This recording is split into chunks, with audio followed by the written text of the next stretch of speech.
जी, आपके वचनों के अनुसार मनुष्य जीवन का लक्ष्य भगवत प्राप्ति है। मनुष्य जीवन सर्वश्रेष्ठ है, तो दूसरी तरफ हम सभी परमात्मा का अंश हैं। व्याकुलता यह है कि परमात्मा ने फिर हमको अपने से अलग क्यों किया? क्यों ये माया जाल में परमात्मा ने अलग नहीं किया, हमने परमात्मा से दूरी बना ली। परमात्मा तो कह रहे ममैवांशो जीवलोके, गीता जी में भगवान कह रहे आओ तुम मेरा अंश हो, क्यों जा रहे हो? परमात्मा ने बाजार बना दी। अब ये क्यों कहोगे कि क्यों बना दी? हर जगह क्यों नहीं लगाया जाता? परमात्मा ने दुनिया रूपी बाजार लगा दी। अब तुमको क्या खरीदना है, तुम्हें देखना है। अलग अलग जीव, अलग अलग जीवों के लिए पूरी सृष्टि। तुम्हारा कर्तव्य है धर्म पूर्वक विषयों का सेवन करते हुए भगवान नाम जप करते हुए भगवान को प्राप्त करना। जैसे स्त्री की तरफ आकर्षण है तो गृहस्थ धर्म में समय से ब्याह हो जाता है, जिनका काम वेदना सता रही है तो अपनी पत्नी की तरफ देखो। धर्म विरुद्ध क्यों देखो? भगवान ने कुछ बुरा बनाया है क्या? सब अच्छा बनाया है। हम अपने कर्मों से जब बुरा कर्म करते हैं तो हमें बुरा देखना पड़ता है। अगर हम बुरा कर्म ना करें तो बुरा कुछ है ही नहीं। जब हम बुरा कर्म करते हैं तो हमारी दृष्टि बदल जाती है, हमारा चिंतन बदल जाता है, फिर हमको वैसे ही बुरा फल मिलता है। भगवान ने क्या गलत किया हमें बताओ? है गलती हमारी है कि हम भगवान के बनाए हुए नियम के अनुसार न चल के गलत जाएंगे तो मरेंगे। वही बिजली जीवन दे रही कि नहीं?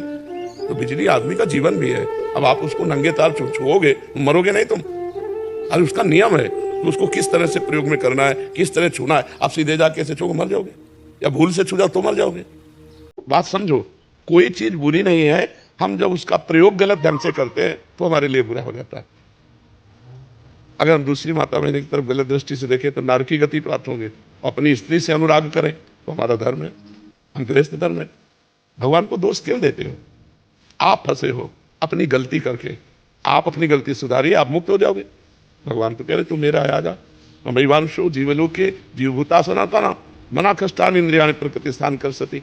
गलती अपनी सुधारनी, भगवान की गलती कर दे। अपना सुधार करो, भगवान को गाली क्यों देते हो? भगवान को दोष क्यों देते हो?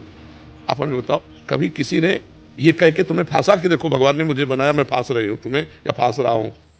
हम खुद फंसते हैं जाके, अपनी गाली देते हैं भगवान को। अरे भगवान ने तो पूरी संपूर्ण संसार बनाया है, अलग अलग जीवों के लिए, अलग अलग उनके संसार में अलग है। राक्षस भी हैं, देवता भी हैं, अच्छे भी हैं, बुरे हैं। तो तुम बुरे बनोगे तो बुरा भोग मिलेगा, अच्छे बनोगे तो अच्छा भोग मिलेगा। ये उनका बनाया हुआ खेत है, जो बोओगे वही काटोगे। भगवान ने सब चीज बहुत अच्छी तरह से बनाई है, और वो जहां जैसे प्रयोग होना है उनका सबका प्रयोग है। अगर ठीक से प्रयोग किया जाए तो जहर भी औषधि है। जहर भी औषधि है। दमादि रोगों में संखिया जहर प्रयोग किया जाता है, आयुर्वेद के द्वारा शोध कर उसको जो दिया जाता है तो दमादि की बीमारियां ठीक हो जाती हैं। अब सांप काट ले तो जहर का इंजेक्शन लगा तो ठीक हो गया। हर चीज का सदुपयोग उसके नियमानुसार। उसका दुरुपयोग तो भगवान ने बनाया क्यों? बोले भगवान ने बनाया क्यों? अरे भगवान ने तो सब कुछ बनाया, तुम सब कुछ कर सकते हो क्या? अपने नियमानुसार, अपनी मर्यादा अनुसार चलो, अभी आनंदित हो जाओगे। नाम जप करो, और जो भगवान कह रहे ना करो उसे मत करो, जो कह रहे करो तो उसे करोगे तो आनंदित हो जाओगे। जी, मैंने तो लिखा कि भगवान की इस माया जाल से निकलना बहुत कठिन है, तो सहजता पूर्ण कैसे निकलता? ओ भगवान स्वयं कहते हैं दैवी हेसा गुणमयी मम माया दुर्तया मामे ये प्रपद्यंते माया में तांतरंते। जो मेरी शरण में आ जाता है तो मेरी दुरंत माया से तर जाता है, और जो मेरी शरण में नहीं आता तो मेरी माया से नहीं तर सकता। अब देखो माया क्या है? ये माया है। अगर हम गाली देकर किसी को पीड़ा पहुंचाते हैं तो ये माया हो गई। अगर नाम कीर्तन करके अच्छे वचन बोलकर तुम्हें सुख पहुंचा रहे हैं तो भक्ति हो गई। ये माया है, ये माया है, ये सब माया ही तो है। गो गोचर जहाँ लोग जाई सो सब माया। ये माया कष्टप्रद है या भक्तिप्रद है? हमें बताओ। यहाँ बैठे हो तो आपको कष्ट मिल रहा है या सुख मिल रहा है? सुख मिल रहा है। तो ये माया सुखद है कि दुखद? अगर विपरीत दिशा में जाओ तो दुखद है, और अगर अनुकूल दिशा में जाओ तो सुखद है। तो माया माँ है, माया माँ है। सब मायापति बनना चाहते हैं तो पीटते हैं इसीलिए। मायापति तो भगवान है, माया हमारी माँ है। गुणमयी भगवान की माया है, यही तो महामाया महायोगिनी महादेवी है। काकभूषण जी से गरुड़ जी महाराज पूछते हैं आप तो इतने समर्थ महात्मा है, कौए का शरीर क्यों धारण किए? बोले इस शरीर से भक्ति भगवान की उपजी, इसलिए मुझे शरीर बहुत प्रिय है। माया क्या नहीं है? आप विचार करो। उसी वही ईंट जब मंदिर में लगती है तो प्रथम सीढ़ी से हम वंदना करने लगते हैं, तो वही अपने प्रयोगों में भी तो आती है। घर दरवाजे बाथरूम सब उसी में बनते हैं। ईंट तो वही है ना, सीमेंट तो वही ना। वो लग कहाँ गई तो बंद नहीं हो गई, एक जगह लगे, जूता पहनकर उसको चलते हैं। माया क्या है? भगवान की रचना है। आज तक हमें बताओ कि वो आए, कोई आया कि मैं माया हूं, मैं तुम्हें सता रहे हूँ? अब बताओ कोई नहीं। आकर्षण है विषयों का, अपना प्रभाव है, तो हम अपने को नहीं रोक पाते, उनमें चले जाते हैं तो दोष दे देते हैं माया बहुत बलवती है, मुझे घसीट करके नष्ट कर दिया। माया ने नहीं घसीट के नष्ट कर दिया। आप घसीट क्यों रहे हो, क्यों जा रहे हो? कभी किसी को कोई जबरदस्ती घसीट रहा हो तो हमें बताओ। शराब की बोतल आपको घसीट रही हो तो बताओ, आप ही देखकर घसीट जाते हो। बेईमानी में आप ही घसीट जाते हो, अधर्म के धन में आप ही घसीट जाते हो, पराई माता बहनों की तरफ आप ही लुभायमान हो रहे हो। माया क्या? तुम्हारी कुबुद्धि। भक्ति क्या है? तुम्हारी सुबुद्धि। नाम जप करो, अपनी बुद्धि को शुद्ध करो, माया कोई है नहीं। माँ माने नहीं, या माने जो है नहीं पर भासती है उसका नाम माया है, और जो है पर दिखाई नहीं दे रहा वो भगवान है।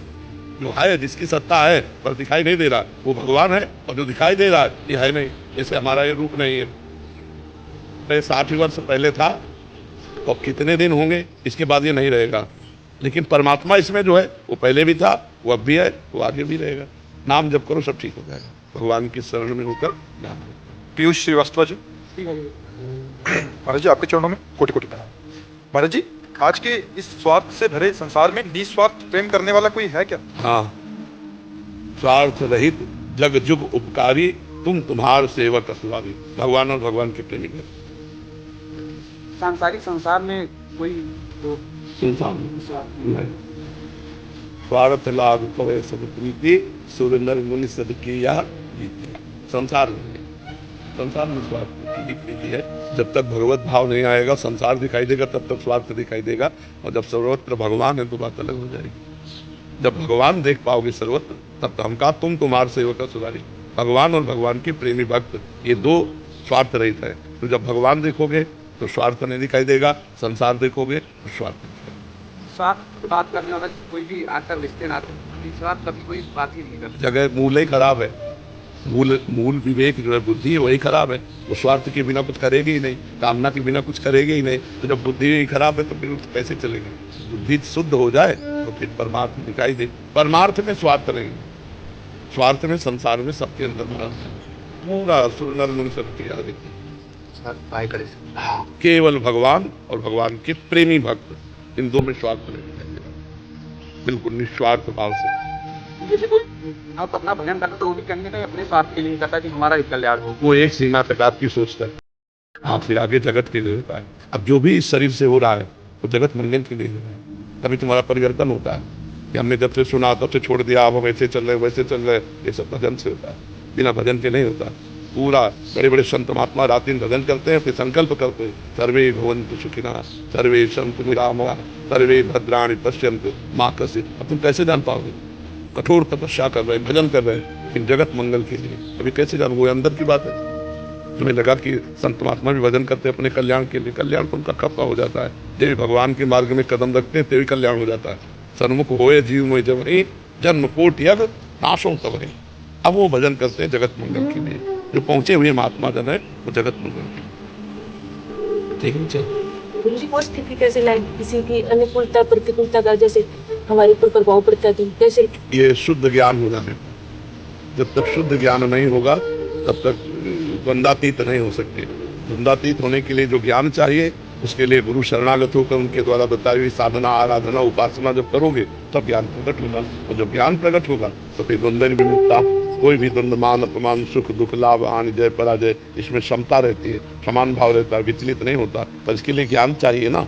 अब ज्ञान उस कोटि का जब हम साधना करें तब मिले ना। साधना उस कोटि की तब होना जब गुरु मिले, और गुरुदेव तब मिलेंगे जब बड़े भाग्य, बड़े पुण्य एकत्रित हो जाए, भगवान कृपा करें, तो सदगुरु मिल जाए, हमारी साधना में रुचि हो, तब ज्ञान प्रगट हो।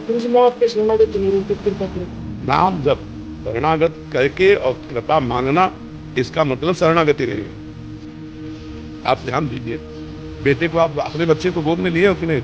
वो ये कहे क्या, पापा तुम मेरे पापा हो, मुझे गोद में ले। विचार करिए आप। मुझे ठसक होनी चाहिए कि मैं इनका बताने की थोड़ी जरूरत है। मैं तो अहोभाग्य, मुझे ऐसे गुरुदेव मिले, मैं शरणागत हूँ। नाम जप के द्वारा, गुरुदेव के द्वारा दिए हुए मंत्र का निरंतर जाप, अपने आप कृपा प्राप्त होती। कृपा मांगनी पड़ जाती है, कृपा मांगी नहीं जाती, कृपा स्वयं प्राप्त होती है। हम कृपा पात्र बने। हमने गुरुदेव के लिए क्या किया? प्रश्न है, आप जैसे कृपा मांग रहे हो तो गुरुदेव ने तो अपना जीवन धन नाम मंत्र आपको दे दिया, उसमें तो नहीं। अब गुरुदेव की आज्ञा का, जो गुरुदेव ने मंत्र दिया, नाम दिया, जो आदेश उपदेश किया, उसके अनुसार से कृपा ही कृपा है। आप देखोगे कि आठों पैर हमारे ऊपर कृपा है, चारों तरफ हमारे ऊपर कृपा है। भगवान की कृपा मुझे आनंदित कर रही है। आप अनुभव करेंगे ऐसा। नाम जप करो, शास्त्र स्वाध्याय करो, सत्संग सुनो, और जो नहीं करना चाहिए वो मत करो, जो करना चाहिए वो करो। अभी आनंद आने लगेगा। आप पार्टनर तो एक आनंद की अनुभूति लेने लगी। श्याम जी हरियाणा से। जी आपके चरणों में कोटि कोटि प्रणाम। और जी दिव्य प्रेम का परम स्वरूप क्या है और क्या मानव मन में इसे पूर्ण रूप से समझा जा सकता है? अनिर्वचनीय प्रेम स्वरूप हो, वाणी के द्वारा नहीं होता, अनुभव में भजे दे सकता है। वो अनिर्वचनीय सूक्ष्म तरह अनुभव स्वरूप और प्रथम वर्धमानम बताएंगे जैसे जो बताया जाता है वो ऊपर की बात होती है। प्रेम की बात केवल अनुभव स्वरूपम सूक्ष्म तरह बहुत सूक्ष्म है, प्रतिक्षण वर्धमानम वो प्रतिक्षण बढ़ता रहता है, इसलिए अनिर्वचनीय प्रेम स्वरूपम वाणी के द्वारा नहीं बताया जा सकता। प्रेम की जो बात प्रेम स्वरूप है वो वाणी के द्वारा नहीं बताया जा सकता। जैसे हमने कई बार एकांतिक और सत्संग में कहा कि वाणी की एक क्षमता है बोलने की, इसके आगे नहीं बोल सकती। जैसे एक रसगुल्ला है, हम आपको खवाया और पूछा कैसा है, आपने कहा मीठा। हमने पूछा कैसा मीठा है, बोले बहुत मीठा। अब कैसा बहुत मीठा है, अब वाणी क्या बोलेगी? बोलो, यही बोलेगी कि आप खा के अनुभव से खा के देख लो, हमारी सामर्थ्य वाणी की इतनी बहुत मीठा है। अब बहुत मीठा में कैसा स्वाद है वो खा के आप। प्रेम भगवत स्वरूप है, अनिर्वचनीय है, सूक्ष्मतर है, ये अनुभव स्वरूप है, ना कि इसका पूछन। प्रेम का पूछन मिलता, प्रेम भगवान को अधिक भगवान को जीत लेता है, अपने परमात्मा को अधिक कर देता है। हरि व्यापक सर्वत्र समाना और प्रेम से प्रगट भगवान प्रेम से ही केवल अपनी। और ये पढ़ने लिखने से नहीं होता, ये साधना से नहीं होता। या जन साधन से नहीं हुई तुम्हारी कृपा कोई कोई सतलिका बिरला बहुत लोगों का त्याग करके भगवान के लिए तरफ रो रहा है, सबसे चरणों में बंधन करके सबसे यही मांगता है भगवान का प्रेम का अंदर ही अंदर, किसी कोई भी निंदा नहीं, किसी से कोई मतलब नहीं, एक न कहो सो बोली वो ना कोई व्यवहार, अपनी कोई किशोरी को दियत निहार निहार, सुने न काहू की कही कहे ना अपनी बात, नारायण व रूप में मगन रहे दिन रात। उसको नाम जप करो, भगवान की पावन चरित्रों का गायन, भगवत प्रेमी महात्माओं के चरित्रों को पढ़ो सुनो, किसी से साहिल जी हरियाणा।